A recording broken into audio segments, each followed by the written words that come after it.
માંગરોળ તાલુકાના ભાટ ગામમાં જરૂરિયાતમંદ અને સરકારી અનાજ ન મળવાની ફરિયાદ ઉઠવા પામી છે. જૂનાગઢ જિલ્લાના માંગરોળ તાલુકાના ભાટ ગામમાં અંત્યોદય યોજનાના કૂપનમાં જરૂરિયાતવાળાને કોઈ કારણસર નામ ન ચડતા નથી કે અંત્યોદય યોજના કૂપન બનતા નથી તેવી ફરિયાદ ઉઠવા પામી છે. એવા આરોપ લાગી રહ્યા છે કે ગામડાના જમીનવાળાઓ 4 વ્હીલ ગાડી હોય, નોકરી કરતા હોય તેવા લોકોને ગરીબોને આપવાનું અનાજ સરકારી કૂપનો દ્વારા મળે છે, પણ જરૂરિયાતવાળાને ગરીબોને સરકારી અનાજ મળતું નથી. 0 થી 16માં નામ આવી જાય છે જેમને કોઈ જરૂરિયાત ન હોય અને પૈસાવાળા હોય તેની રજૂઆત પણ મામલતદારશ્રીને કરેલ હોય તેવું નિલેશભાઈને સુવાનું કહેવું છે. એ સાથે જણાવે છે કે જરૂરિયાતમંદને અંત્યોદય યોજનાના કૂપન ચાલુ નહીં થઈ શકે ને નરવા ગુજરવા જવાબ મળી રહ્યા છે. અહેવાલ અલ્પેશ કગરાણા, માંગરોળ. મારું નામ નિલેશ સુવા છે. ગામ ભાટગામ, તાલુકો માંગરોળ, જિલ્લો જુનાગઢ.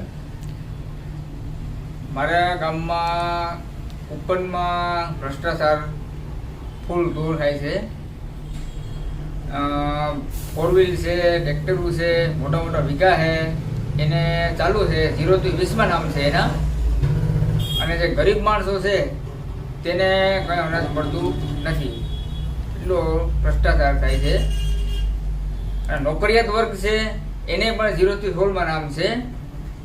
અને વારંવાર અમે અરજી કરેલી અને મામલતદાર પાસે જઈ ગયેલા છે અમે, તો એ ત્યાંથી કંઈ જવાબ મળેલો અમને નથી કે અમારે ઓલા હપ્તા ચાલુ છે ને ઉપરથી ચાલુ છે હપ્તા ને તમારું ચાલુ નહીં થાય ને એવું કહે છે. નરવા ગુજરવા આપણે જવાબ આપે છે. અને આગળ અમે અરજી કરેલી છે ને અંત્યોદય તો માનો કે નોકરિયાત છે એને ફોરવ્હીલો છે એ બધીને ચાલુ જ છે અટાણે. તો અમારી નમ્ર વિનંતી છે મામલતદારને કે આ ધ્યાન થોડુંક દોરે એમાં.